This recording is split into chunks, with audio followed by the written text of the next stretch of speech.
Hello everyone, ఇలాంటి మరిన్ని interesting informative videos కోసం మా ఛానల్ ని సబ్స్క్రైబ్ చేసుకొని పక్కనున్న బెల్ ఐకాన్ ని యాక్టివేట్ చేసుకోండి. వీడియోలోకి వెళ్లే ముందు మీలో ఎంతమంది బాలకృష్ణ గారి ఫ్యాన్స్ ఉన్నారో, ఆయన మూవీస్ లో మీ ఫేవరెట్ మూవీ ఏదో అండ్ డాకు మహారాజ్ సినిమా కోసం ఎంతమంది ఈగర్లీ వెయిట్ చేస్తున్నారో కింద కామెంట్ చేయండి. ప్రెసెంట్ డాకు మహారాజ్ మ్యానీ అనేది తెలుగు స్టేట్స్ లో ఒక రేంజ్ లో కొనసాగుతుంది. బుకింగ్స్ కూడా చాలా ఫుల్ స్వింగ్ లో జరుగుతున్నాయి ఈ సినిమాకి వరల్డ్ వైడ్ గా. God of masses Tollywood's all time number 1 hero Nandamuri Narasimham Balakrishna గారి కెరీర్ లోనే ఈ సినిమా అతిపెద్ద విజయంగా సాధిస్తుంది అని మూవీ మేకర్స్ తో పాటు ఫ్యాన్స్ కూడా చాలా కాన్ఫిడెంట్ గా ఉన్నారు. ఇక ఈ సినిమా ట్రైలర్ అనేది ఎప్పుడెప్పుడు వస్తుందని అంతా కూడా ఎంతో ఈగర్లీ వెయిట్ చేస్తున్నారు. అయితే జనవరి 4న ఈ సినిమా ట్రైలర్ రాబోతున్నట్లుగా తెలుస్తుంది. ట్రైలర్ లెంత్ అనేది 2.5 నిమిషాలకు పైగానే ఉండబోతున్నట్లుగా తెలుస్తుంది.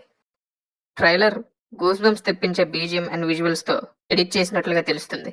ఈ ట్రైలర్ చూసిన తర్వాత సినిమాపై ఇప్పటికే ఉన్న స్కై లెవెల్ ఎక్స్పెక్టేషన్స్ అనేవి ఆ స్కై లెవెల్ కూడా దాటిపోవడం అనేది పక్కాగా కనిపిస్తుంది. ఫ్యాన్స్ అండ్ సాధారణ ప్రేక్షకులు కూడా ఈ ట్రైలర్ ఎప్పుడు వస్తుందని చాలా ఈగర్లీ వెయిట్ చేస్తున్నారు. బాలకృష్ణ గారి ఫ్యాన్స్ ముఖ్యంగా ఈ సినిమా బాలకృష్ణ గారికి మొట్టమొదటి 300 కోట్ల సినిమాగా నిలుస్తుంది అని చాలా కాన్ఫిడెంట్ గా ఉన్నారు. ఈ సినిమాలో బాలకృష్ణ గారి ఇంట్రడక్షన్ సీన్ నుండి ఇంటర్వెల్ బ్యాంగ్ వరకు క్లైమాక్స్ ఫైట్ ఇలా చాలా హైలైట్ సీన్స్ అనేవి ఉన్నాయని, అవన్నీ కూడా బాలకృష్ణ గారి ఫ్యాన్స్ తో విజిల్స్ వేయించే విధంగా ఉంటాయని వాళ్ళు చెప్పుకొస్తున్నారు. ఈ రకంగా ఎక్స్పెక్టేషన్స్ ని పెంచేస్తున్నటువంటి డాకు మహారాజ్ బాక్స్ ఆఫీస్ దగ్గర ఎలాంటి సెన్సేషన్స్ క్రియేట్ చేస్తుందో చూడాలి. మరి ట్రైలర్ అండ్ సినిమా ఎలా ఉండబోతుందని మీరు అనుకుంటున్నారో, ఫస్ట్ డే ఈ సినిమా వరల్డ్ వైడ్ గా ఎంత కలెక్ట్ చేస్తుందని మీరు ఎక్స్పెక్ట్ చేస్తున్నారో కింద కామెంట్ చేయండి.